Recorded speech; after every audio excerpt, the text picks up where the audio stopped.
দোয়া কুনুত পারেন না বলে যারা ভয়েতে বেতের নামাজই পড়েন না, তারা শুনেন তিনটা কাজ আপনার জন্য রয়েছে। এই তিনটা কাজ করলে বেতের নামাজের পরিপূর্ণ সওয়াব আপনি পেয়ে যাবেন। সুবহানাল্লাহ। ইসলাম যে কত সহজ ভাবে আপনাকে সমাধান দিয়েছে কল্পনা করতে পারবেন না। এই যে বেতের নামাজে যে দোয়া কুনুতটা আমরা পড়ি, এটা কিন্তু অনেকের মুখস্থ হয় না, যার কারণে অনেক বড় দেখে অনেকে বেতের নামাজই পড়ে না, যে আমি দোয়া কুনুত পারি না, আমি কি বা পড়বো। অথবা অনেকে এমন রয়েছে বেতের নামাজে দাঁড়িয়ে দোয়া কুনুতের সময় চুপ করে থাকে, একটা শব্দ করে না, এরকম আছে অনেকে। তো এরকম কোনটাই মাধ্যমেই আপনার কিন্তু দোয়া কুনুতের যে হক এটা আদায় হচ্ছে না। এবং বেতের নামাজ এটা কিন্তু ওয়াজিব একটি নামাজ, এই নামাজকে আপনি ইচ্ছা করে ছেড়ে দিতে পারবেন না, এবং ওয়াজিব সবসময় চাইলে আপনি তরক করতে পারবেন না। এই জন্য বেতের নামাজ গুরুত্বপূর্ণ।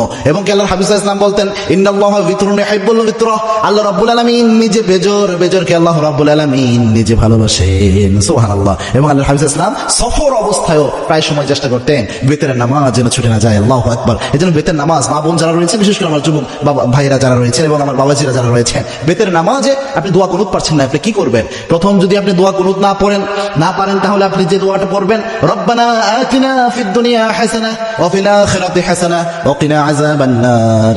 এই যে আয়াতের একটা অংশ, একটা দোয়া আল্লাহ রাব্বুল আলামিন দিয়েছেন, এই দোয়াটা আপনি প্রথম পড়ার চেষ্টা করবেন। বেতের যে সময়টা এই দোয়া পড়বেন, রব্বানা আতিনা ফিদ দুনিয়া হাসানা ওয়া ফিল আখিরাতি হাসানা ওয়া কিনা আযাবান নার। এটা পারলেন না ধরেন আপনি, তখন আপনি কি করবেন? আল্লাহুম্মা গফিরলি, আল্লাহুম্মা গফিরলি, আল্লাহুম্মা গফিরলি। এটা বারবার আপনি পড়তে থাকবেন, তাহলে দেখবেন ইনশাআল্লাহ বেতের হক আদায় হবে। 3 নাম্বার হচ্ছে আপনি পড়বেন আস্তাগফিরুল্লাহ, আস্তাগফিরুল্লাহ, আস্তাগফিরুল্লাহ। 3টার যে কোনো একটা যদি আপনি পড়েন, আশা করা যায় ইনশাআল্লাহ বেতের হক সাময়িকভাবে আদায় হবে। তবে এটা এই সময় পর্যন্ত, যতদিন পর্যন্ত আপনার মুখস্থ না হয়। আপনি চেষ্টা করতেছেন মুখস্থ করার জন্য, পাশাপাশি এটা দিয়ে চালায়া যাবেন। এটা আপনি সারা জীবন করবেন, এটা কিন্তু হবে না। দুনিয়ার সব আপনি মুখস্থ করতে পারেন, মাথায় রাখতে পারেন, আর যেটা মৌলিক একটা বিষয় ইসলামের, এটা মাথায় রাখতে পারবেন না, এটা কিন্তু হতে পারে না। এই জন্য চেষ্টা করবেন যত দ্রুত সম্ভব কয়েকদিন রিডিং পড়েন, রাতের বেলা ঘুমানোর আগে দোয়া কুনুতটা রিডিং পড়েন, দেখবেন ইনশাআল্লাহ আস্তে আস্তে মুখস্থ হয়ে যাবে। আল্লাহ রাব্বুল আলামিন আমাদের আমল করার তৌফিক দান করুন। আল্লাহুম্মা আমিন।